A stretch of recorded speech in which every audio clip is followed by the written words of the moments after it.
Fakam mimman la kafiya lahu wa la mu'wi. Segala puji bagi Allah yang telah memberikan makan kepada kita. Semua sudah makan? Kalau habis makan siang biasanya ngapain? Ditinggal turu strateginya. Allah telah memberikan makan kepada kita, memberikan minum kepada kita, memberikan tempat tinggal kepada kita, dan memberikan kecukupan kepada kita. Berapa banyak orang-orang di sana yang hidup dalam kesusahan, yang hidup tidak tahu mereka mau beratapkan apa pada malam hari itu. Maka kita bersyukur kepada Allah, dan semoga Allah menyempurnakan nikmatnya buat kita. Allahumma salli wa sallim ala abdika wa rasulika Sayyidina wa maulana Muhammadin wa ala alihi wa ashabi ajma'in, amma ba'd. Jamaah rahimakumullah, emak-emak di belakang khususnya. Ini acara buat emak-emak, buat bapak-bapak. Ana mau lihat acaranya apa sebenarnya sih?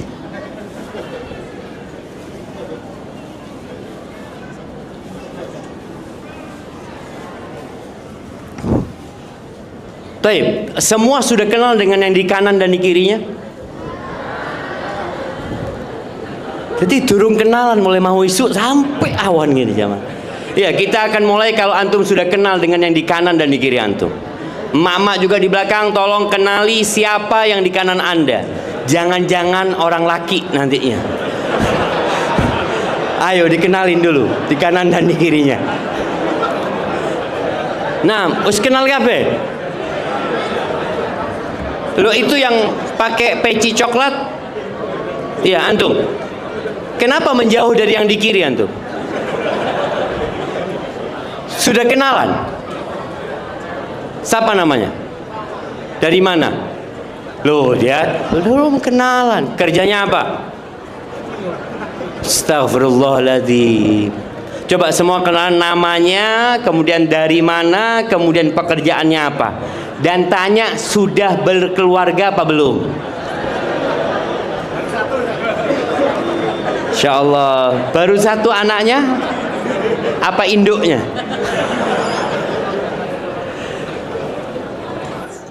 Iya, tema anak apa? Loh, delon pembawa acara tidak ngerti. Loh, ayo. Astagfirullahaladzim. Ini orang nunggu dari tadi. Coba apa temanya? Anak kepingin tanya sama antum. Pembawa acara ini tidak ngerti jamaah. Mulai anak jamaah.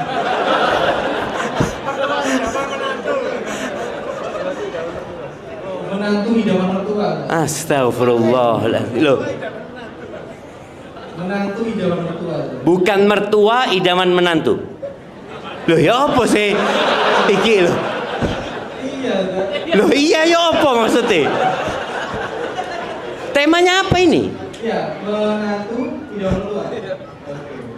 Menantu idaman mertua. Menantu idaman mertua. Antum sudah nikah? Alhamdulillah sudah. Nggak nyesel mertua antum dapat antum? Alhamdulillah belum ya.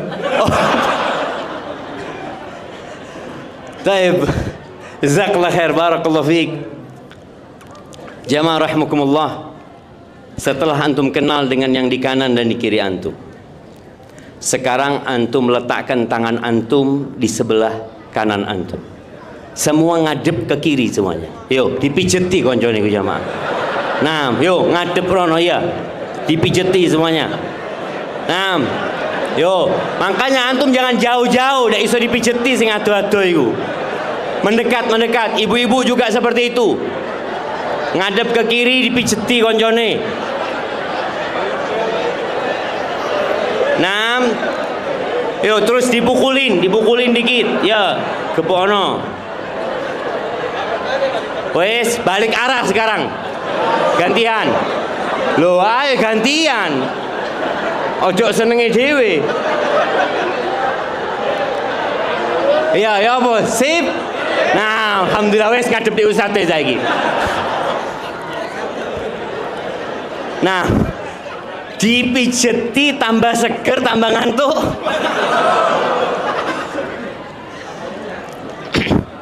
Ahibati fillah, kalau bicara menantu idaman mertua,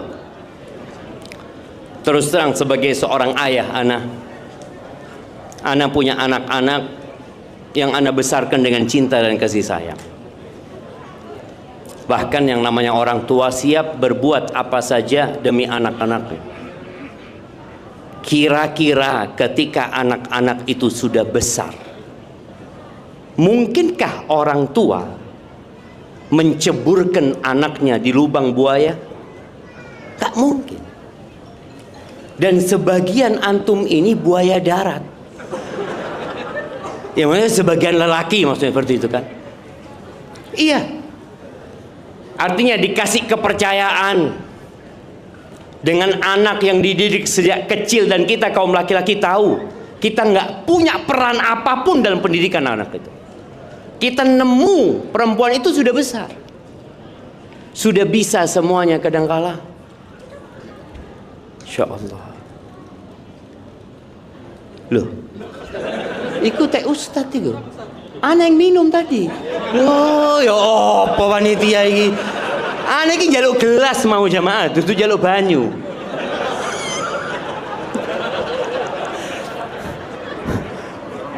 Ya Allah, zalim panitia ini jamaah. Mudah-mudahan diampuni sama Allah panitianya. Mungkin panitianya ini bukan menantu idaman.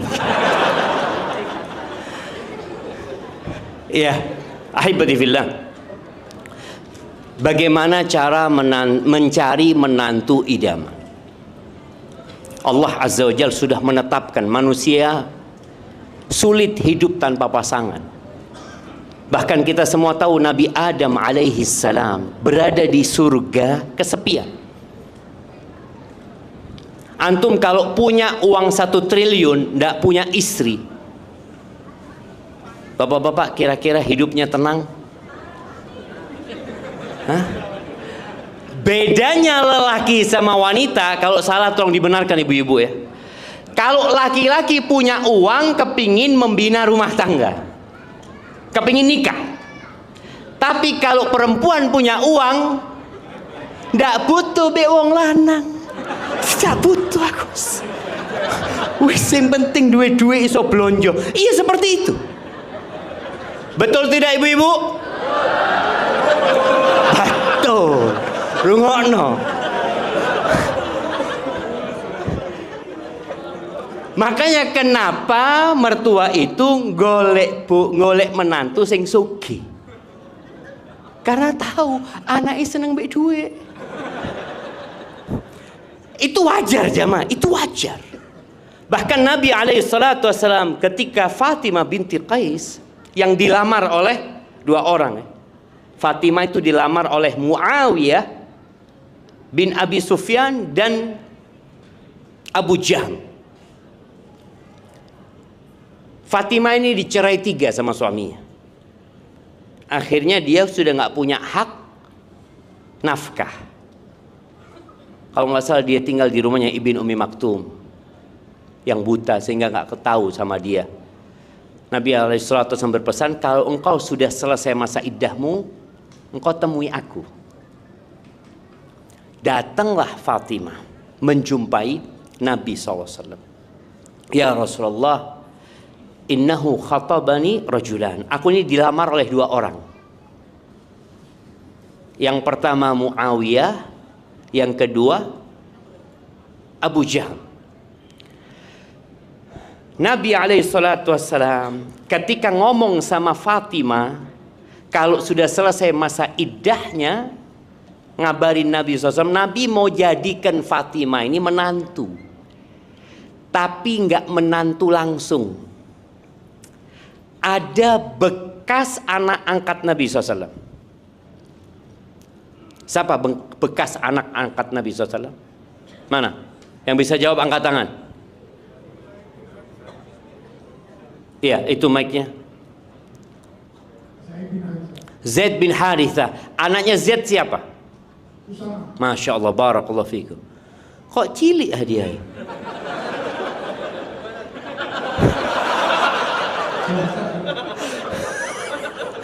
Ya Allah. Tapi tidak apa-apa. Cilik le duit akeh. Ya, mudah-mudahan barokah itu jemaah. Mungkin bisa buat lamaran Bapak, insyaallah. Nah, barakallahu fikum. Usamah bin Zaid. Zaid bin Harithah ini putih jemaah. Putih. Ya Allah, ganteng. Nikah Zaid sama Ummu Aiman. Ummu Aiman ini mantan pengasuhnya Nabi SAW dulu. Barakah namanya. Keluar anak namanya Usamah, hitam Usamah. Jadi sampai ada omongan nggak enak gitu. Ini bapaknya putih, arek ireng, kan? Bener nggak ini anaknya? Dan ternyata bener. Ada seorang wanita yang ahli urat deh, yang tahu kemiripan seseorang ya. Pernah Zaid sama Usamah ini tidur tutupan sama selimut, kakinya keluar jemaah. Nggak ngelihat wajahnya perempuan ini. Pernah ngelihat kakinya, dia mengatakan, oh ini ada hubungan darah ini kata dia. Paling anak bapak, betul anak sama bapak. Nabi SAW menyampaikan tentang dua orang yang melamar Fatimah. Kata Nabi SAW, amma Muawiyah fasa'lukun la malalahu. Kalau Muawiyah itu melarat, miskin tapi ganteng cuma. Antum kalau ada perempuan yang mengatakan ndak apa-apa oleh bojo miskin, yang penting ganteng. Ada yang seperti itu. Dia pikir ganteng ini bisa datang no beras. Lek diteloki bojone metu 1 kilo beras. Ya alhamdulillah kayak ngono jamaah. Ini kan Anda. Maka kata Nabi SAW, amma Muawiyah fasaluk, miskin Muawiyah ini tak punya fulus. Jadi antum kalau mertua mengidam-ngidamkan menantu yang fulus, boleh apa tidak? Boleh. Jangan dikatakan, calon mertua anak matri Ustaz. Loh, suudzon. Nanti kalau engkau jadi orang tua juga tahu gitu loh. Kepingin anaknya ini seneng. Maka Nabi SAW mengatakan Muawiyah sa'lu. Enggak. Dia nggak punya harta. Amma Abu Jaham. Adapun Abu Jaham fala yada'u asahu an atiqi. Abu Jaham ini tidak pernah meletakkan tongkatnya dari pundaknya. Sebagian mengatakan dia adalah dharrab nisa, suka mukul perempuan. Kan ada tipikal laki-laki kalau marah dikit nguncalno piring. Ini sakit laki-laki ini.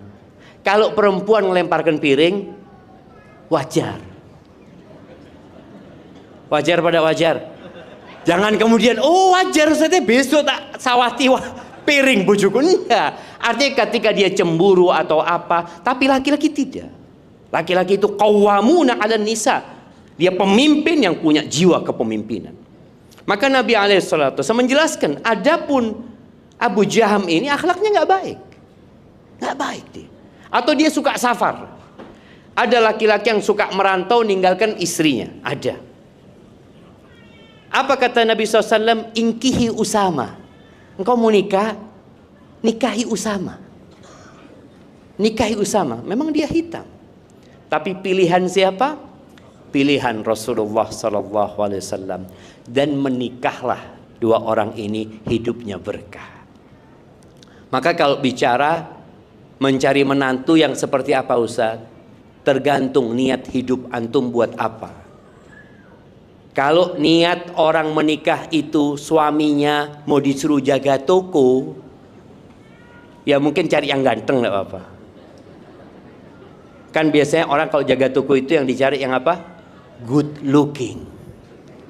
Sing enak ditelok, kan? Ahibati fillah, Rasulullah SAW membuat sebuah pencerahan kepada para sahabatnya. Karena kita tahu bangsa Arab ini ketika hidup di masa jahiliyah, mereka punya standar yang berbeda-beda. Maka Nabi SAW meluruskan standar itu. dalam memilih menantu. Supaya antum tahu, antum kalau mau jadi menantu yang seperti apa yang kira-kira diterima sama mertua, diterima sama calon istri.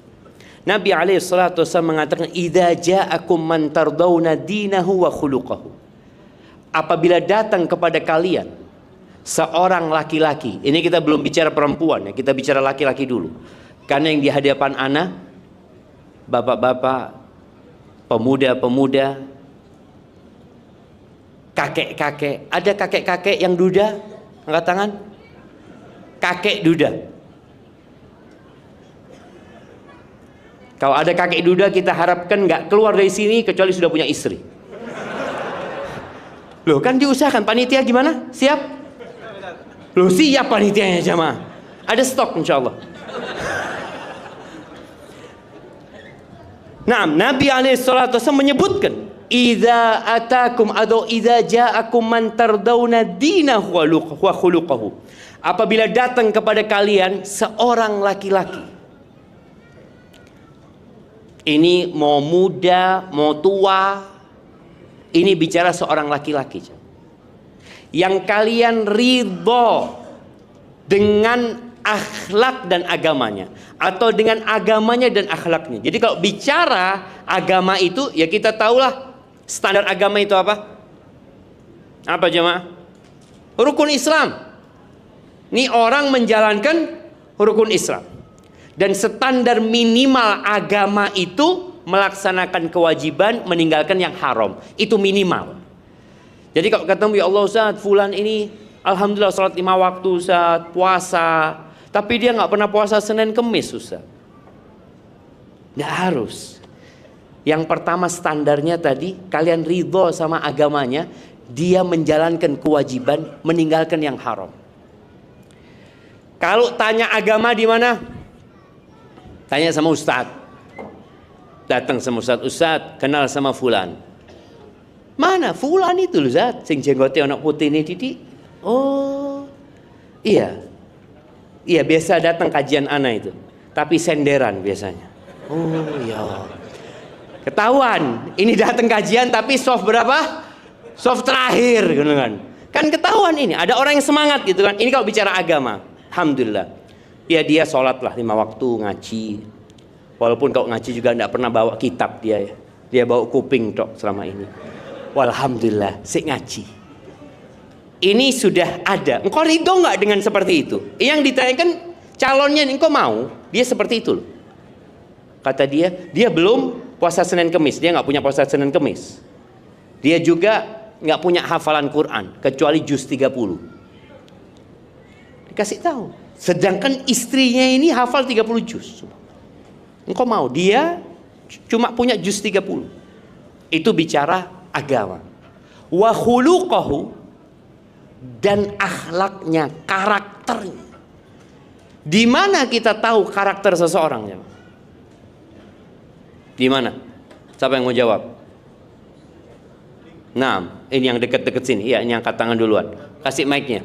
Loh, ayo jemaah. Kok es ngantuk pengantin nih?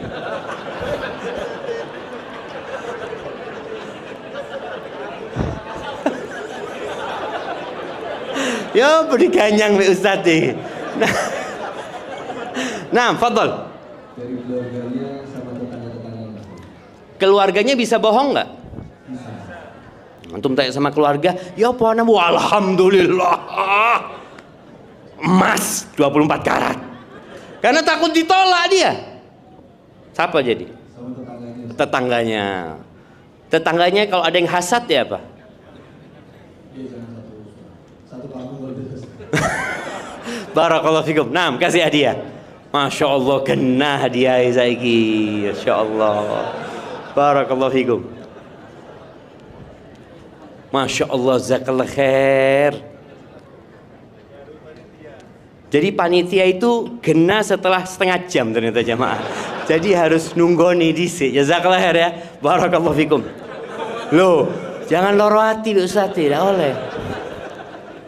Taib, tadi sama keluarganya sama tetangganya. Taib, yang lainnya. Sebelah sini. Oh, ini baru mantu. Kita tanya nih, Pak Yusuf nanti kenal nih. Dia baru mantu. Nemu di mana mantunya Pak Yusuf? Ya itu ada tanya nemu di mana? Bukan nemu, Ustaz. Oh, udah nemu? Minta Ustaz. Oh, minta, Masya Allah. Nyari berarti? Iya Ustaz, nyari Ustaz. Masya Allah. Terus tahu menantu ini baik atau tidak dari mana? Dari Ustaznya dan teman-temannya Ustaz. Oke. Sekarang ustadznya. Teman-temannya ngomong apa tentang dia? Nomor satu, adabnya baik katanya. Oh, adabnya baik. Di antara ustaz-ustaz yang lain itu yang paling baik. Oh, Masya Allah. Ayo, cium tangan dulu sama bapaknya. Cium tangan dulu. Yo, iya sih kena. Kasih hadiah bapak sama menantunya ini.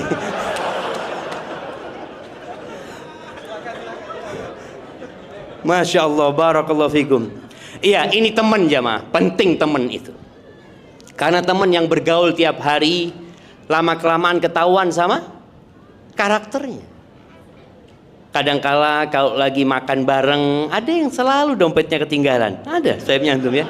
Aduh, dompetku ketinggalan. Oh, termasuk akhlak buruk itu bakhil. Dan kita sudah tahu perempuan itu kalau dikasih pilihan sama mertua nih, dikasih pilihan menantunya ganteng, ustadz, tapi bakhil, mau apa enggak? Gak mau jamaah. Gak mau, walaupun lo ustadz ini, iya ndak, lek bakhil naudzubillah. Karena ada memang yang seperti itu. Maka di sini lihat, tanya sama teman-temannya, tanya sama kawan. Tadi tanya sama tetangganya, gimana dia? Jangan tanya sama satu tetangga, jangan. Boleh jadi tetangga ini sudah dapat pesanan. Kalau nanti ada yang tanya tentang ana ya, fadhol ini 1 juta, coba ngomong-ngomong. Ada yang seperti itu. Maka tolong dipastikan. Taib sudah. Teman ini biasanya diajak jalan, safar, perjalanan. Umar bin Khattab radhiyallahu taala anhu, ketika ada seorang yang hendak menjadi saksi. Jadi saksi di masa lalu itu benar-benar orang soleh, nggak bisa sembarangan. Ketika orang ini jadi saksi, Umar bin Khattab radhiyallahu anhu tanya, man yuzakki? Siapa yang merekomendasikan engkau? Bahwa engkau ini orang pantas jadi saksi. Ini bukan jadi menantu. Ini bukan jadi menantu, jadi saksi. Ada satu orang di majelis ana ya Amirul Mukminin. Aku mempersaksikan dia orang baik. Ta'rif, engkau kenal sama dia? Iya, kata dia. Umar tanya, hal jawartahu? Apakah engkau hidup bertetanggaan sama dia? Engkau jadi tahu keluar masuknya dia?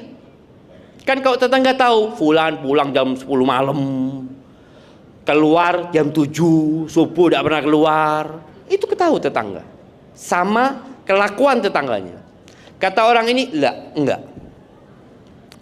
Yang kedua Umar bertanya, hal amaltahu bidirhamin au dirhamain? Engkau pernah muamalah enggak sama dia? Urusan fulus, 1 dirham, 2 dirham, kata dia. Karena orang itu kadangkala baik di majelis ilmu, le urusan duit, afwan akhi. Pernah ketemu antum sama yang afwan akhi? Lo sering malah iki. Umar tanya, engkau pernah muamalah enggak urusan fulus sama dia? Kata orang ini, enggak pernah. Oke. Yang ketiga, hal safarta ma'ahu? Engkau pernah melakukan perjalanan sama dia?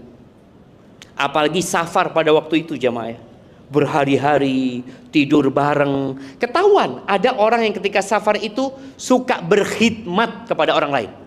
Ketahuan. Nih orang sing ngurusi ininya, itunya, ngambil notasnya. Ketika kawan-kawannya istirahat tidur, dia genakno, mati lampunya. Ada orang seperti ketahuan, ini orang gena. Ditanya, engkau pernah safar sama dia? Kata dia, enggak. Kata Umar radhiyallahu anhu, la'allaka ra'aitahu yusalli. Mungkin kau melihat engkau salat. Iya ya Amirul Mukminin. Enggak, engkau enggak kenal sama dia. Berapa banyak orang yang salat tapi akhlaknya enggak benar jamaah. Yang seharusnya orang itu semakin baik agamanya, semakin baik akhlaknya. Jadi intinya ketika mau mencari menantu, lihat agama dan akhlaknya. Perlu capek ya, jangan terburu-buru. Kadang-kadang kita ketemu sama Seorang laki-laki, ya Allah Ustaz, eman Ustaz, sayang Ustaz, takut nanti dia tidak mau. Loh, tunggu dulu, kasih waktu, sampaikan kepada dia, kita mau musyawarah sama keluarga. Cari tahu, bayar orang tidak apa-apa, datang ke kepolisian, intel, Pak, cari tahu tentang fulan, punya catatan kriminal atau tidak, atau dicari tahu sungguhan jemaah. Tapi setelah ada informasi jelas, bismillah, lanjut atau tidak. Ini kalau cari menantu laki-laki.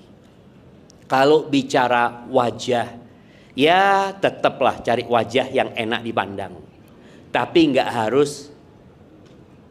Saya tunggu, ada nggak laki-laki yang tidak ganteng? Saya tunggu, ibu-ibu ya tanya, ono ndak wong lanang sing ndak ganteng? Ada. Tuh, so ibu-ibu iki ganteng kabeh dek gini. Cuma ada yang ganteng sekali, ada yang ganteng biasa-biasa, ada yang hampir ganteng, tapi tetap ganteng jamaah. Loh, sungguhan loh, dah ono ganteng kabeh. Kalau ibu-ibu ada yang tidak cantik,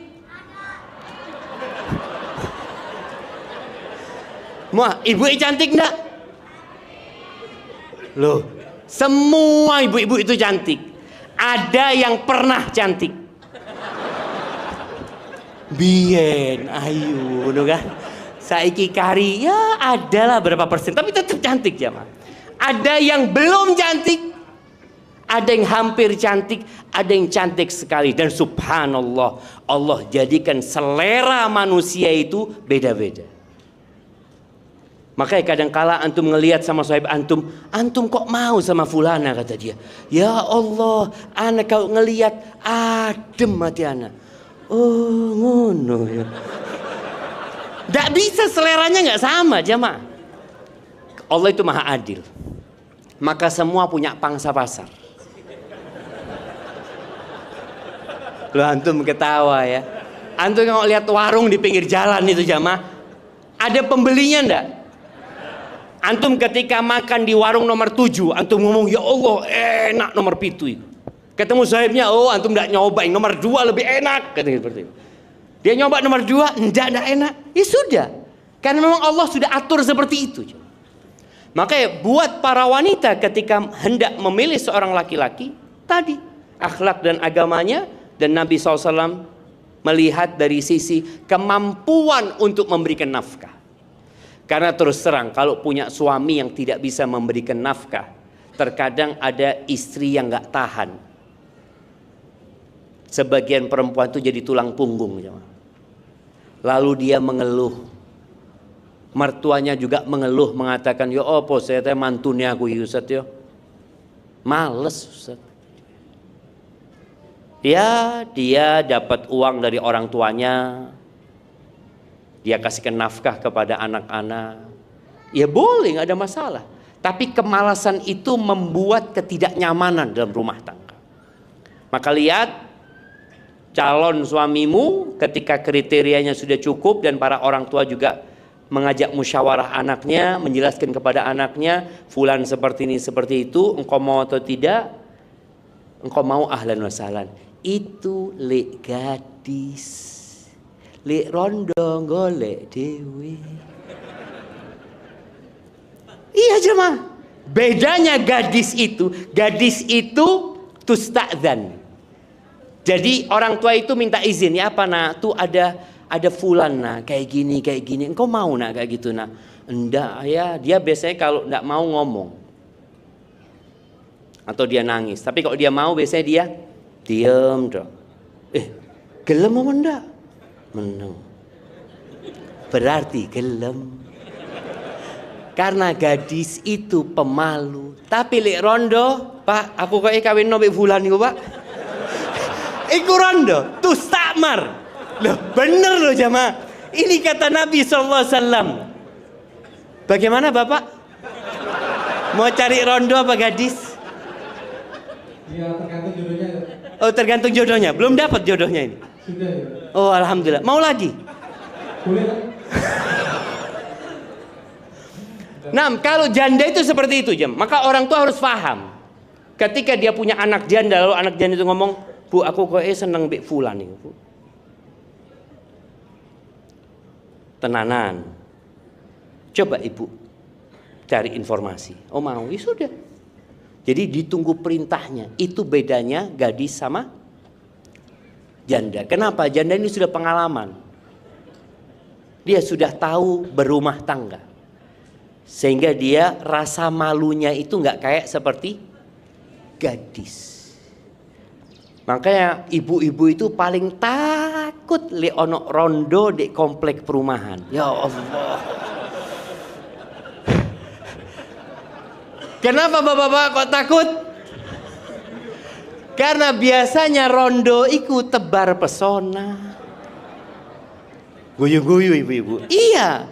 Makanya pernah ada seorang sahabat melihat seorang janda habis lahiran, dia sudah bersolek. Ditanya, "Loh, engkau tunggu masa iddahmu?" Karena dia lahir, sedangkan masa iddah cerainya itu seharusnya ya 3 bulan atau 3 kali masa haid ya. Ini karena lahiran cepat, dia selesai masa iddahnya. Maka sahabat ini mengatakan, "Loh, engkau belum boleh loh seperti itu, karena engkau masih di masa iddah," kata dia. "Loh enggak, aku sudah lahiran," kata dia. Tuh, lahiran sudah siap jemaah. Itu janda. Maka tolong para orang tua juga tahu diri ketika dia punya anak janda, siapa menantu yang cocok sama dia. Maka kadangkala kita ya banyak memberikan arahan dan mendoakan. Adapun buat yang mencari mantu laki-laki, kira-kira, oh itu mantu laki-laki tadi kita jemaah. Iya, yang mencari menantu perempuan. Oh, kita punya bapak yang punya anak gadis apa di sini? Bapak punya anak gadis, kasih mic Pak Johan ini. Nah, kasih mic.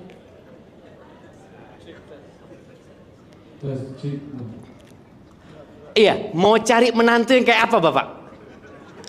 Ini insya Allah ada panitia yang siap dicatat ya. Nah, silahkan Bapak. Kira-kira seperti apa Bapak ingin menantunya? Insya Allah satu yang agamanya baik. Kriteria agama baik itu seperti apa? Ya mengerti, paling tidak sudah mengerti sunnah. Oke, mengerti sunnah. Ini buat yang laki, buat yang perempuan? Buat yang perempuan. Baik. Kan ada laki ada perempuan Pak Johan ini. Iya, baik. Sama sih sebenarnya. Jadi yang penting satu agamanya baik. Agama, nggak harus hafal Quran. Kalau hafal Quran bisa usah, karena alhamdulillah anak-anak juga sudah hafal Quran. Oh. Jadi cari yang hafal Quran berapa juz?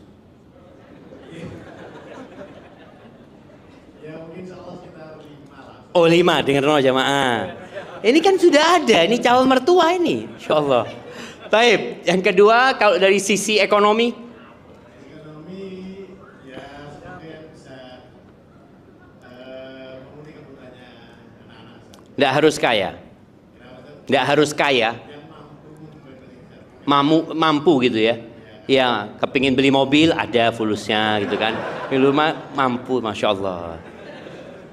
Siap. Kemudian dari sisi fisiknya, Kalau sisi fisik, ya seperti yang kita sampaikan, bisa jadi yang menurut kita mungkin orang tuanya cocok tapi anaknya tidak cocok. oh masya Allah, iya. Sohi jamaah, sohi. Karena ada yang anak dipaksa sama orang tuanya. Iku wis cocok. Bapak kawin ngono istri cocok kata dia. Dia tidak cocok gitu loh, seperti itu. Tapi barakallahu fiikum, kasih hadiah beliau. Itu beberapa kriteria. Orang tua insya Allah punya kriteria dan standar yang sudah ada dalam benak dia. Adapun kalau ingin mencari menantu perempuan, baik, siapa yang punya anak laki-laki atau anak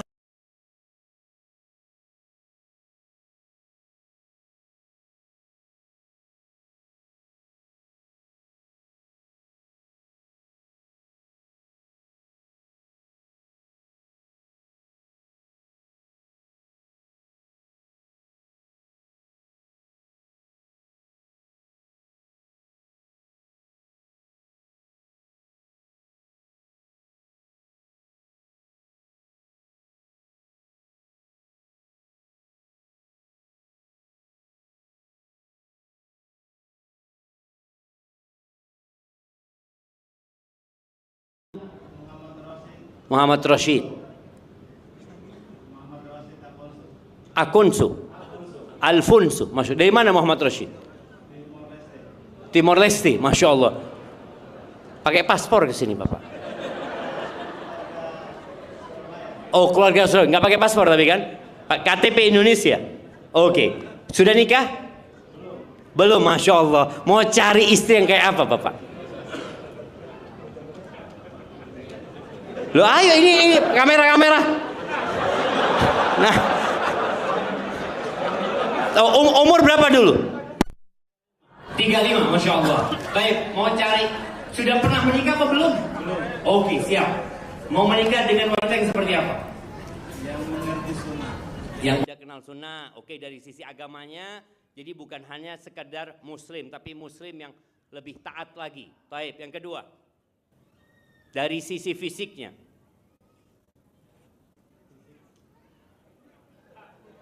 Ya apa, bismillah. Ini siap semuanya ini untuk mencatat. Fisiknya yang kayak apa? Tinggi berapa? Lebih tinggi dari antum nggak apa-apa. Oke, siap. Lebih tinggi. Kenapa nggak cari yang sama? Untuk memperbaiki keturunan. Oke, siap. Baik, kemudian dari sisi fisik seperti itu. Wajahnya oval apa lonjong atau bulat?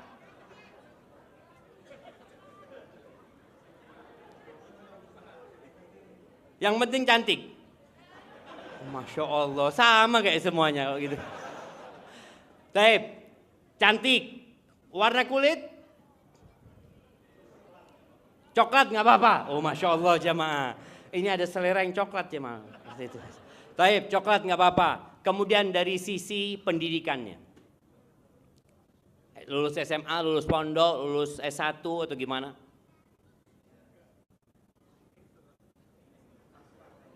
Ya pas-pasan apa, lulus SD pas-pasan juga kan? Gimana? Dekatkan mic-nya. Nggak harus kuliah kan? Oke, Masya Allah. Kemudian dari sisi fulus. Anak orang kaya, anak orang biasa-biasa. Antum yang akan cukupin dia. Masya Allah. Jazakallah khair, kasih hadiahnya. 2. 1 buat dia, 1 buat istrinya nanti. Ya mudah-mudahan dia segera nikah kan jemaah. Antum sudah lihat? Cocok insya Allah. Barakallahu fikum Muhammad Rashid. Jamaah rahimakumullah, Rasulullah sallallahu alaihi wasallam mengatakan tunkahul mar'atu li 4. Jadi perempuan itu dinikahin biasanya karena 4 perkara. Ini hal yang kita tahu semua, tapi terkadang kita ingin semuanya terkumpul di satu perempuan. Ya kalau bisa alhamdulillah. Yang pertama, 5 liha. Dulu orang Arab juga kepingin istri yang kaya. Kenapa kalau istrinya kaya? Ya paling tidak bisa menikmatin juga kan jemaah. Boleh jadi antum sudah hidup susah, ana susah Ustaz. Ngontrak sana, ngontrak sini. Ana mau cari istri yang sudah punya rumah. Ada yang seperti itu. Dia lihat hartanya. Istri sudah punya rumah, sudah punya pekerjaan. Dia lihat hartanya. Punya usaha. Yang kedua, li jamaliha. Karena kecantikannya. Dan kalau bicara cantik, relatif. Kemudian anak ingin kasih informasi kepada semuanya. Bahwa seorang melihat sesuatu yang belum dia miliki. Tidak dalam wujud aslinya. Antum melihat sesuatu yang belum antum miliki tidak dalam wujud asli. Ini disampaikan oleh beberapa ulama, kalau nggak salah Ibn Muflih ya. Sehingga antum jangan terlalu menjadikan itu standar utama. Contoh, antum ketika ngelihat kawannya atau ada handphone baru keluar, iPhone 16. Antum ketika ngelihat iklannya, ya Allah, apik kok ya jemaah. Dilihat speknya, Masya Allah. Setiap antum lihat iklan itu gimana hati antum? Ingin. Itu yang handphone. Motor. Antum lihat ada orang beli NMAX umpamanya. Antum masih pakai Beats. Ketika NMAX lewat, Masya Allah, kena NMAX ini. Masya Allah. Nanti lewat lagi, Allah edan NMAX itu. Terus dia puji-puji itu, sampai dia punya rezeki beli. Naik NMAX dia. Awal naik, dodone. Assalamualaikum. Oh, numpak NMAX aku jamaah. Oleh saulan. Loh, endi NMAX iki NMAX. Jadi orang ketika sudah dimiliki biasa. Biasa saja. Begitu pula istri. Antum kalau pertama ngelihat istri belum antum nikahin, jangan tanya. Awal seliweran lewat depan rumah, drodok, ya Allah, ya Allah. Sampai ke jendela itu tirai dibuka titik. Ya Allah, iki calonku ya Allah, mudah-mudahan tadi ya Allah, Masya Allah. Teko kajian, delok sandale. Allahu Akbar. Ono gini Allah, iki sandale jemaah. Sandale. Pokoknya sesuatu yang belum dimiliki itu pokoknya Allah, pokoknya dia itu benar-benar sesuatu banget. Ketika sudah dinikahi oleh saulan, ini keluar dari kamar mandi pakai anduk tok, tetap nyekel HP. Loh, iki lo bojomu. Oh iya. Barakallahu fiki. Itu sunnatullah dalam kehidupan ini. Di surga tidak. Tidak ada bosan di surga itu. Tidak ada merasa ketika dikasih makanan enak terus ya kemudian aku wis mari. Tidak. Makanya Allah sebutkan wanita-wanita surga itu azwajun mutahharah. Wanita-wanita yang disucikan secara fisiknya, secara perilakunya, Masya Allah. Uruban atrab, selalu bikin seneng bojone. Jadi antum masuk ketemu bidadari, ya Allah tambah ayu. Tapi kalau di dunia, ketemu bojone, loh tambah tua bojone. Guyu-guyu, iki bapak-bapak ini guyu-guyu. Bahaya ini. Makanya rumput tetangga lebih hijau dari rumput sendiri. Ini semua tetangga. Ada 10 tetangga. Itu tetangga 11A. 10A. Ngeliat istrinya 9A. Ya Allah, Masya Allah. Yang 9A sama. Delok bojonya yang 10A. Ya Allah, barakallahu fikum. Oleh karena itu dalam Islam suruh menundukkan pandangan. Maka kalau bicara cantik itu relatif, nggak apa-apa. Antum kalau cari istri yang menyenangkan, enak dipandang, nggak apa-apa. Tapi jangan itu jadi standar utama. Yang ketiga, lihasabiha. Cari menantu, ya anak bupati, anak presiden. Presiden masih ada anaknya yang belum nikah. Oh sudah habis. Ya mungkin cari anaknya gubernur ya. Anaknya bangsawan jemaah. Yang terahnya itu darah biru. Jadi kalau antum nikah cek darah dulu. Biru apa merah darahnya? Itu kan ada istilah darah biru. Itu memang untuk bangsawan. Memang ada orang Arab itu dulu memang menikah karena ngelihat oh ini kobilah ini. Apalagi dulu ya sampai sekarang masih ada ya tradisi jahiliyah yang kata Nabi SAW masih ada. Yang kalian tidak akan meninggalkan. Apa? Al-fakhru bil ahsab wa ta'nu fil ansab. Berbangga-banggaan dengan nasab bangsawan mereka dan mencela nasab yang rendah. Ada. Makanya orang kadang-kadang mau menikah ngelihat apa marganya. Suku apa? Ada. Kemudian yang keempat Nabi SAW mengatakan lidiniha. Karena faktor agamanya. Agamanya yang kena, tadi bicara akhlaknya yang mulia. Kira-kira kalau 4 hal ini cuma ada 1, mana yang dipilih? Agamanya. Fadfar bidzatid din taribat yadak. Carilah yang agamanya baik, selamat engkau. Jadi agama dalam perempuan itu nomor 1. Jadi perempuan yang agamanya baik, nilainya 1. Ibu-ibu, Ibu-ibu itu kalau baik agamanya, akhlaknya, kena sama pucunya, nilainya 1. Tambah cantik, kasih 0 1.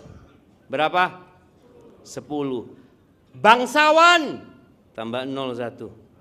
100. Soge, tambah 0 1. 1000. Kalau ternyata agamanya nggak ada, ambil tuh 1-nya. 0 jamaah. Maka para wanita tolong perhatikan agamamu. Insya Allah yang akan menikahimu itu yang sesuai dengan dirimu. Lihat engkau agamanya baik, datang orang baik insya Allah. Tapi kalau agamamu kurang baik, ya mungkin orang-orang yang tidak memikirkan nomor 1, yang memikirkan 0 itu saja. Dan Rasulullah SAW juga memberikan arahan untuk menikahi wanita yang maharnya tidak mahal.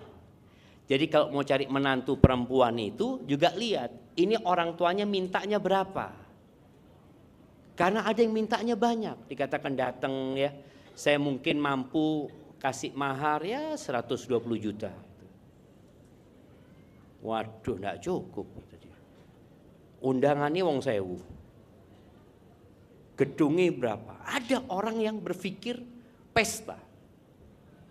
Nabi SAW menyebutkan bahwa wanita yang berkah itu aqalluhunna mu'nah, yang biayanya paling sedikit.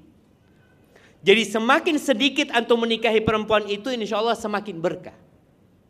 Maka tolong kalau antum ketika melihat ya mertua seperti itu mintanya banyak sedangkan antum tidak memiliki, mundur saja. Lu Ustaz, tapi gimana mertua ini materi? Ya biar antum cari yang lainnya. Gugur 1, tumbuh 1000. Barakallahu fiik. Itu mungkin jamaah yang perlu jadi perhatian kita. Dan jangan lupa untuk senantiasa berdoa.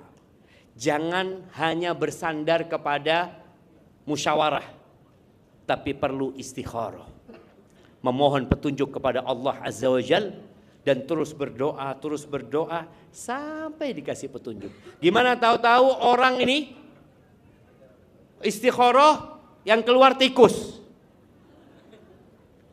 Ada yang tahu takwil mimpinya? Istikharah. Siapa nama antum? Helmi. Istikharah Helmi ini. Istrinya Helmi ketika istikharah ngelihat tikus di mimpinya. Oh iya. Kira-kira baik apa buruk? Tergantung ya. Oh, tergantung tikusnya. Tergantung warnanya. Oh, tergantung warnanya. Iya jamaah. Jadi kadang-kala mimpi itu tidak harus yang kita lihat itu maknanya. Makanya kadang-kala antum mimpi kelihatan laki-laki itu datang ke rumah antum. Boleh jadi bukan laki-laki itu yang datang ke rumah antum.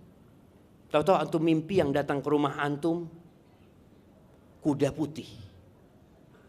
Loh, koyo iki. Ya perlu tanya sama ustaz yang ngerti sama takwil mimpi. Tapi tidak semua ustaz tahu, termasuk ana tidak ngerti. Barakallahu fiik. Itu mungkin dapat anda sampaikan jamaah. Semoga yang belum menikah pulang dari sini segera menikah. Barakallahu fiikum. Ana kembalikan ke MC. Jazakallah khair. Silakan yang mau bertanya, kita buka untuk 1 pertanyaan dulu atau 3 ya.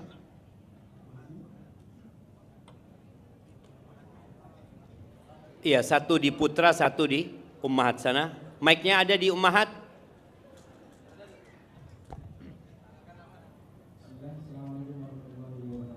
Waalaikumsalam warahmatullahi wabarakatuh.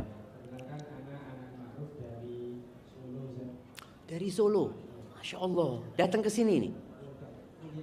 Oh, kuliah di sini, Masya Allah. Barakallahu fikum. Sekarang umur berapa? 22. Belum bekerja? Oh, udah ada kerja. Alhamdulillah. Sudah mau nikah? Oh, fadhal. Bismillahirrahmanirrahim. Ada yang meminta nasihat dari Ustaz terkait realita zaman sekarang, kemungkinan anak muda kebanyakan ketakutan untuk menikah itu mungkin faktor utamanya di bidang ekonomi atau biaya.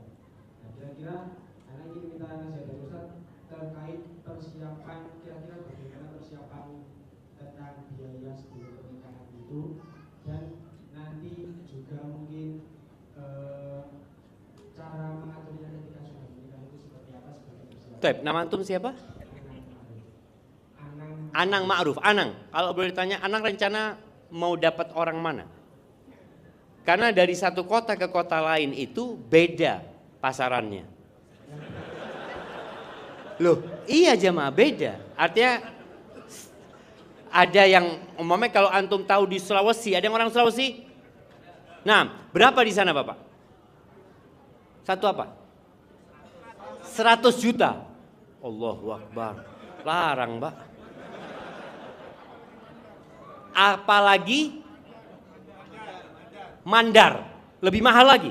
Insya Allah. Antum mau dapat orang sana? Enggak ya? Yang dekat-dekat rumah. Oh, insya Allah kalau dekat-dekat rumah enggak mahal biasanya. Insya Allah. Taib Anang, fadal. Setari. Iya jamaah. Terus terang kita lihat ya, anak muda sekarang generasinya generasi strawberry ya. Generasi yang biasa hidup enak. Semuanya nyaman. Di rumah mau cuci langsung masukkan ke mesin cuci. Anang pernah nimba di sumur. Kapan? Oh dulu waktu masih kecil, sekarang sudah tidak pernah lagi ya. Nah, kita dulu waktu nimba, waktu ngaji di musola, nimbo disik baru bisa wudu. Nggak nimbo nggak bisa wudu kita. Apakah nimba yang ada yang pakai kerean, ada yang dari bawah langsung seperti itu. Mereka orang-orang yang susah dan masya Allah orang-orang dulu itu nikahnya muda-muda. Lulus SMP, lulus SMA, tapi sekarang muncul kekhawatiran, takut. Dan salah satu penyebabnya ternyata budaya dari luar. Anak kemarin itu membaca, anak kepingin tahu di barat itu pacaran bagaimana sih? Ternyata di barat itu pacaran memang sangat dianjurkan sekali. Sangat dianjurkan sekali. Dan mereka membuat penelitian, seorang yang pacaran 4 tahun itu perceraiannya, potensi bercerainya lebih sedikit daripada yang pacarannya 3 tahun. Daripada yang pacarannya 2 tahun. Daripada yang pacarannya 1 tahun. Sehingga ada dukungan orang itu pacaran semakin lama. Supaya dia gak bercerai nantinya. Jadi benar-benar tahu. Dan na'udzubillah. Dan biasanya mereka sudah berzina. Makanya kalau antum lihat di barat itu kadangkala orang ngelamar pacarnya di mana? Di bis, di bandara, di lapangan bola ya. Karena dia sudah lama pacaran sama perempuan ini gitu. Dan perempuan itu nunggu-nunggu kapan aku dikawini sama orang ini. Na'udzubillah min dzalik ya. Baik, kembali kepada pertanyaan Anang ya. Kekhawatiran dalam masalah ekonomi ini asalnya dari iman. Ketika orang imannya lemah, maka dia akan takut dengan urusan rizki. Semakin kuat imannya, dia semakin yakin bahwasanya sebelum dia lahir rizki dia sudah ditetapkan. Bahkan sejatinya dia makan rizkinya sendiri, tidak makan rizkinya orang tua. Semua orang itu makan rizkinya masing-masing. Hanya ada yang lewat orang tua. Makanya ketika orang tuanya meninggal dunia, bukan berarti anaknya kemudian hilang rizkinya. Enggak. Bukan lewat pekerjaannya rizki itu. Kita melihat ada orang-orang yang subhanallah di PHK jamaah sampai hari ini hidup jamaah. Ada rizkinya. Malam ke rumah sohibnya, makan di sana alhamdulillah. Besok makan siang ke rumah teman satunya, makan, rizkinya ada. Kalau rizkinya nggak ada, mati dia. Maka antum lihat orang kaya mati, padahal dia punya uang yang cukup untuk 7 keturunan. Kenapa dia mati? Rizkinya habis. Habis sudah rizkinya dia. Yang tersisa bukan rizkinya dia. Maka kekhawatiran itu diperbaiki dengan memperbaiki keimanan kita kepada Allah Azza wa Jalla. Kemudian yang kedua, ketahuilah bahwasanya anak muda itu jangan menjadi benalu buat orang tuanya. Alhamdulillah Anang tadi bicara, dia sudah nyambi. Kalau bisa memang jangan ya selalu minta kiriman sama orang tua. banyak waktu kosong. Anak-anak kuliah itu waktu belajar sama kosongnya lebih banyak mana? Lebih banyak kosongnya. Ketika kosong ngapain? Ngapain anak kalau kosong? Tadi nyambi ngajar, ada yang kerja. Dia sudah tidak merepotkan orang tuanya. Dan para orang tua tolong anaknya dibiasakan seperti itu. Nah, engkau punya waktu kosong, kerja lah nak. Ada orang tua mengatakan, jangan kerja ketika kuliah, jangan sampai nanti putus kuliahnya kalau kerja. Karena dia berpikir anak kuliah ini bapaknya nggak pernah kuliah. Dia berpikir anak kuliah itu harus fokus belajar terus. Enggak. Anak itu belajarnya pagi kadangkala, sore sudah kosong, malam sudah kosong. Dan kapan dia belajar untuk ujian? Malam ujian. Wah lulus pisan. Loh itu yang terjadi realitanya. Maka tolong manfaatkan waktu kosong untuk bekerja. Kemudian bicara kekhawatiran dengan mahar yang mahal ya. Dengan hantaran yang mahal, sundang yang mahal. Memang kita harus milih-milih juga. Ketika engkau hendak menikah, carilah wanita yang siap menerimamu apa adanya. Ada sebuah ungkapan di Arab itu yang mengatakan waman yakhtubil hasna falyasbir ala ghala'il muhur. Barang siapa yang meminang seorang wanita yang cantik, maka resikonya harus sabar menghantarkan mahar yang banyak. Maka jangan antum cari yang cantik, ya Allah, kok cek mahalnya, sudah dia cantik gitu. Engkau mau kasih berapa dia? Kemudian memahamkan orang tua. Ini anak muda kadangkala dia mau nikah, sudah mampu nikah. Mampu nikah itu mampu untuk membayar mahar dan ngasih makan perempuan itu sehari semalam. Loh besok lusa Ustaz, wallahu a'lam. Loh umur kita belum tentu sampai besok lusa. Tapi engkau bisa ngasih makan calonmu hari itu. Karena ada orang yang kerjanya dapat gaji harian. Harian dia. Dia hari itu dia dapat 70 ya sudah dimakan. Besok gimana? Ya besok aku kerja meneng. Loh, terus kalau nggak dapat, nah ini masalah iman lagi. Kalau nggak dapat ya besok kita puasa. Gitu anak. Jadi ketika engkau nanti mau memahamkan kepada orang, fahamkan, Bu aku sudah bisa ngasih nafkah. Loh engkau kan belum punya rumah. Enggak, aku bisa ngontrak rumah itu. Jadi haknya istri itu apa? Sandang, pangan, papan. Gimana istrimu bajumu? Alhamdulillah aku bisa belikan baju dia. Rumah ngontrak, alhamdulillah bisa ngontrak setahun. Loh tahun depan gimana? Tahun depan belum tentu umurku sampai tahun depan. Seperti itu dan bismillah, carilah wanita yang mau menerimamu seperti itu. Dan kalau bisa jangan ditunda. Anak-anak kuliah ini bahaya jemaah. Bahaya gimana? Karena memang ya dunia perkuliahan ya, aurat di mana-mana ya. Sampai ada seorang tua yang mengatakan, Ustadz, anak punya anak, Ustadz. Lulusan pesantren hafal Quran, kuliah, pulang di kantongnya ada kondom. Na'udzubillah. Kadang-kadang anak ini yang lugu jamaah, digodain sama tadi player itu. Na'udzubillah min dzalik. Gitu anak. Wallahu a'lam bishawab. Semoga segera menikah. Kalau bisa habis asar. Nah. Ya Pak, habis asar. Loh, aneh khutbah nikah. Bismillah.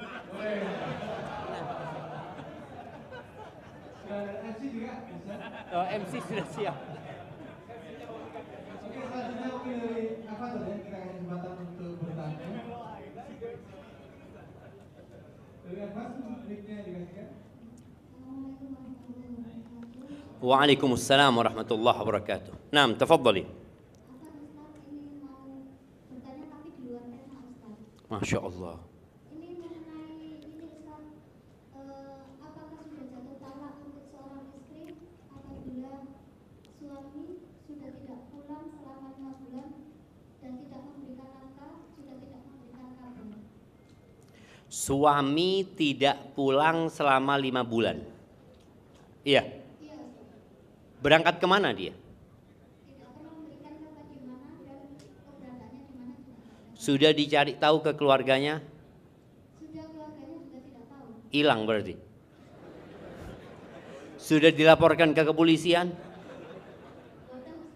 Loh, memang tidak mau dicari rupanya.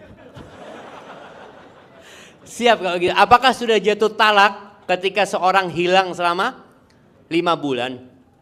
Para ulama menyebutkan, wanita itu kalau suaminya hilang, dia perlu nunggu selama 4 tahun.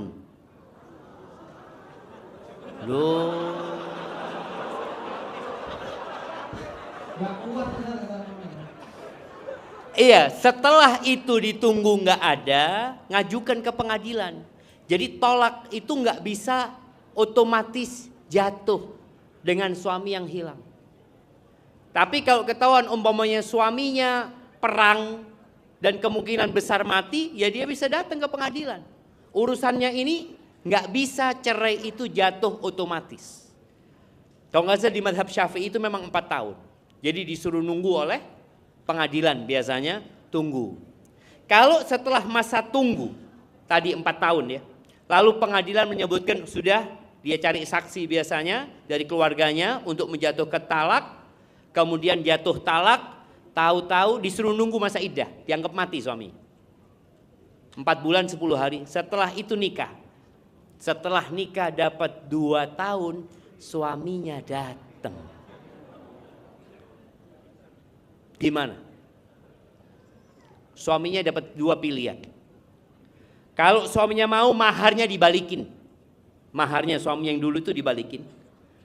Tapi kalau suaminya masih senang sama perempuan ini, ya sudah, pernikahannya dibatalkan. Balik ke suami yang pertama. Padahal istrinya tidak mau. Loh, ana tidak mau, Ustaz. Tidak bisa. Karena memang talaknya dulu itu talak yang diperkirakan sudah mati dia. Ketika ternyata dia masih hidup, ya dia masih suaminya dan ini istrinya. Seperti itu, maka dimohon sabar, dicari tahu, melaporkan ke pengadilan tentang suaminya, mungkin bisa dikonsultasikan ke KUA ya. Kalau pernikahannya Di bawah tangan. Di bawah meja, di bawah tangan. Iya, kalau di bawah tangan nanti harus ada isbat nikah dulu. Jadi tetap berangkat ke KUA, minta arahan kepada mereka, ini pernikahannya siri disebutkan dan suami sudah menghilang, sehingga tadi nanti mereka ada isbat nikah. Ada yang menetapkan kalau perempuan ini memang sudah menikah. Ada saksinya dia bawa, ditunjukkan, kalau memang ada foto-foto yang disampaikan, nanti setelah isbat nikah itu baru nanti ada proses selanjutnya. Makanya jangan sembarangan menikah. Jangan sembarangan menikah. Karena seorang janda kadang-kadang menikah nggak apa-apa Ustaz, daripada anak nggak punya suami, akhirnya dapat suami seperti itu. Yang nggak tanggung jawab, yang kemudian meninggalkan, dan yang jadi korban siapa? Si istri. Barakallahu fiik. Nah. Ada lagi dari Bapak? Yang luar?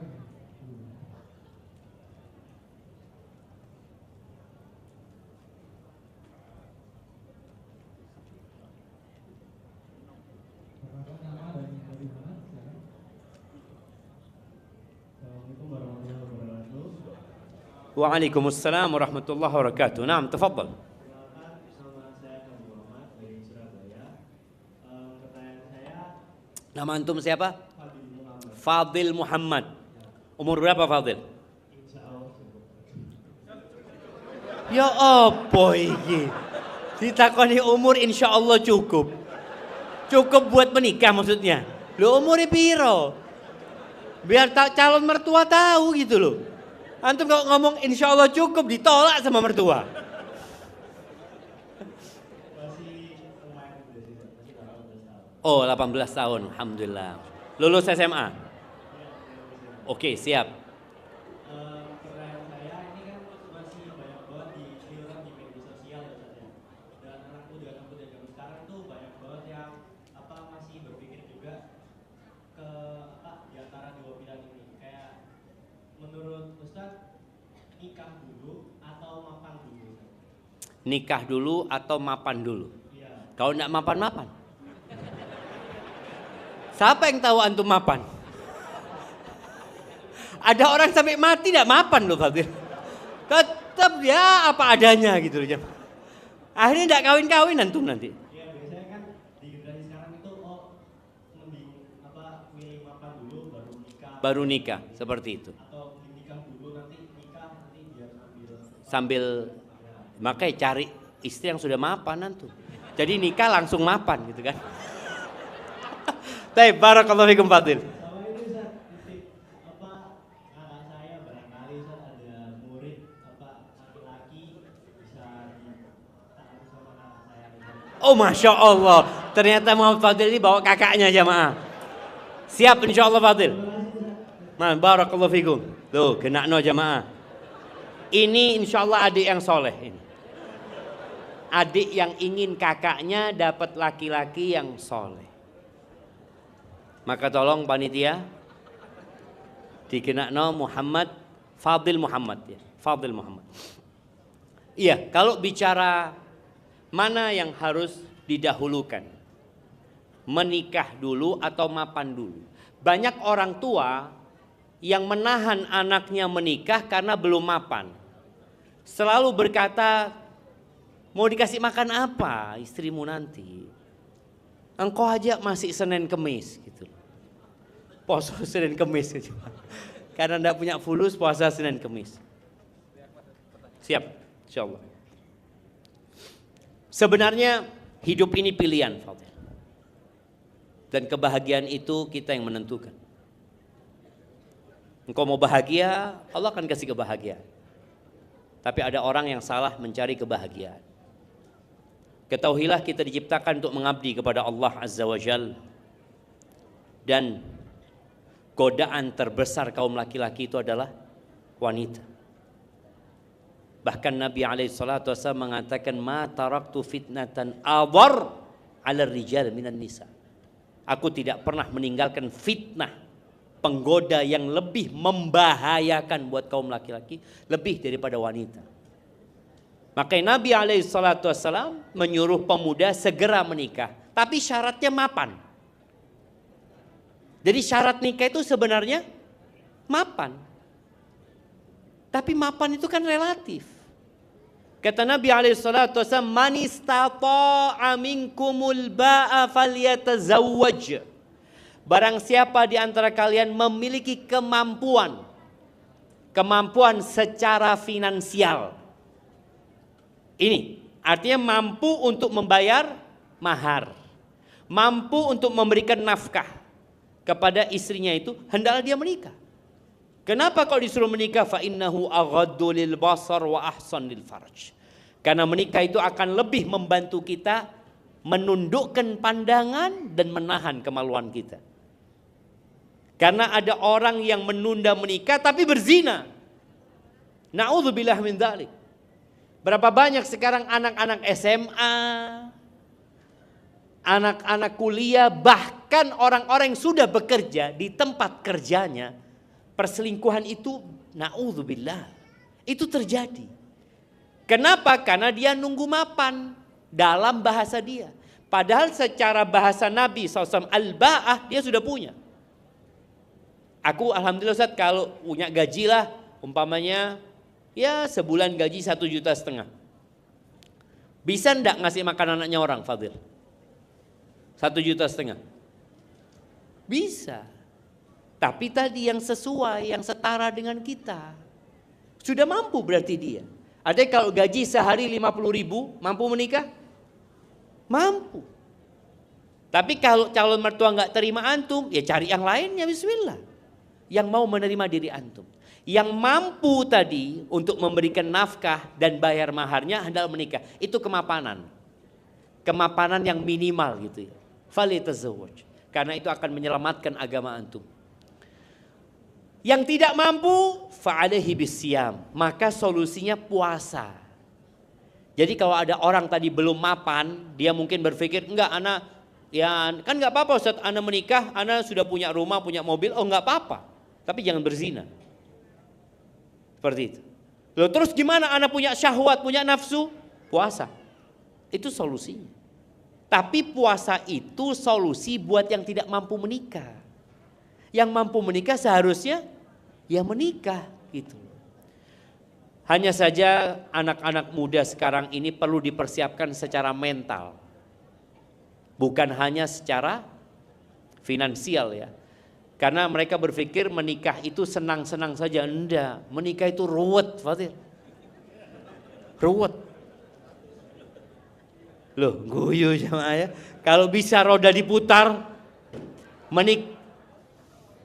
Masya Allah. Menikah itu bapak-bapak, senengnya berapa persen? 5%.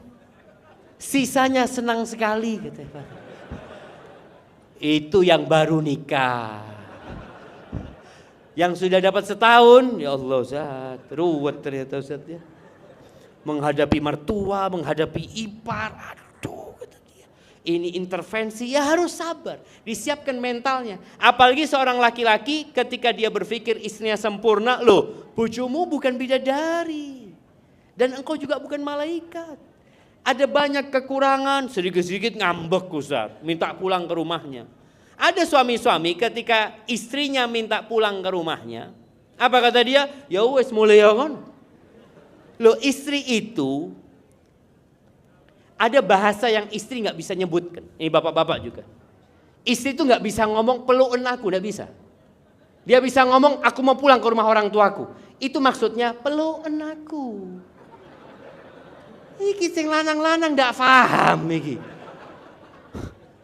Jadi ketika istri ngambek minta pulang ini itu sebenarnya dia sedang minta apa? Dipeluk, diperhatikno. Faham? Barakallahu fiik. Baik. Terakhir tadi, satu pertanyaan aja. Ini. Iya, terakhir. Bismillah jamaah. Afan Ustaz mau tanya. Gimana hukumnya jika seorang suami yang selalu menzalimi istrinya, selalu membohongi istrinya, tidak terbuka pada istri, menganggap istrinya selalu salah? Mohon penjelasannya Ustaz. Ini nemu di mana suaminya ini? Itu perlu tanya seorang wanita, aku kok oleh bojo kayak gini Ustaz? Maka dia yang pertama yang dilakukan adalah introspeksi diri. Karena dia tahu hukumnya dosa suami kayak gini. Zalim suami kayak gini gitu. Tapi engkau kok bisa dapat suami kayak gini gitu. Maka yang pertama introspeksi diri. Banyak istighfar. Mohon ampun kepada Allah Azza wa Jalla. Mungkin dulu ketika engkau menikah, engkau memang tidak melihat kepada agama dan akhlaknya. Engkau melihat kepada gantengnya. Engkau melihat kepada uangnya. Akhirnya jadinya seperti karena Nabi SAW mengatakan kalau kalian menolak laki-laki yang agama dan akhlaknya baik, maka akan terjadi fitnah dan kerusakan yang besar di muka bumi ini. Itu yang pertama. Yang kedua, karena ini sudah terjadi, ada usaha dari istri untuk memperbaiki suaminya. Tetap ada usaha karena bagaimanapun apalagi sudah punya anak, dia adalah bapak dari anak-anak. Jangan terburu-buru untuk gugat cerai. Maka perbaiki suaminya dengan yang pertama mendoakan suaminya. Yang kedua berharap kepada suaminya, yuk bang, mas, nanti deh ziarah kubur. Iya, ziarah kubur itu termasuk yang mengingatkan kepada akhirat. Orang itu kadang-kala sibuk dengan dunianya, nggak pernah datang ke kuburan. Ketika lihat kuburan dia berdoa, ya Allah aku bakal mati. Semoga dengan itu dia hatinya semakin lembut. Yang ketiga, bawa suaminya ke tempat-tempat bencana. Itu juga termasuk yang melembutkan hati. Ngomong sama suaminya ikut apa? Ikut acara relawan, bang melok lah bang, setino aja. Dia ngeliat, nanti kadang-kala ngeluarkan jenazah yang terkubur ya. Dia jadi tahu jangan. Dan kita pun kalau lagi hati kita keras, ikut relawan jangan. Berangkat. Itu termasuk yang melembutkan hati kita. Kemudian yang keempat, setelah lembut tuh ajak suaminya datang ke pengajian. Kalau setelah proses dan usaha suaminya, Anda nggak tahu seperti apa suaminya mendolimi istrinya ya. Wallahu a'lam bishawab. Tapi kalau menzalimi istrinya dengan cara tadi tidak memberikan nafkah, atau dengan cara memaki dia, menjelek-jelekkan dia, selalu menganggap istrinya salah, ya, maka ya ini laki-laki yang perlu diperbaiki. Kalau akhirnya engkau nggak bisa memperbaiki, butuh mediator. Kadangkala suami kalau istri yang ngasih tahu nggak mau dengarkan karena merasa sopo awakmu iki. Aku iki ar-rijalu qawwamuna 'alan nisa. Ada suami-suami sing model kayak ngono jemaah. Ya sudah, ayo kita mediasi dengan memohon kepada orang yang berilmu atau apa supaya memberikan penjelasan. Barakallahu fiik, itu mungkin dapat ana jelaskan jemaah yang ana sampaikan. Mohon maaf ya karena ana ada acara selanjutnya dan ana mohon doa kepada semuanya buat ibu ana lagi sakit, lagi kondisinya enggak sehat. Semoga Allah memberikan kesembuhan dan mengangkat penyakitnya. Jazakumullah khair. Allahumma shfi mardana wa mardal muslimin, dan semoga semua yang sakit dari umat Islam ini diangkat penyakitnya. Subhanakallahumma bihamdika asyhadu an la ilaha illa anta astaghfiruka wa atubu ilaik. Ana kembali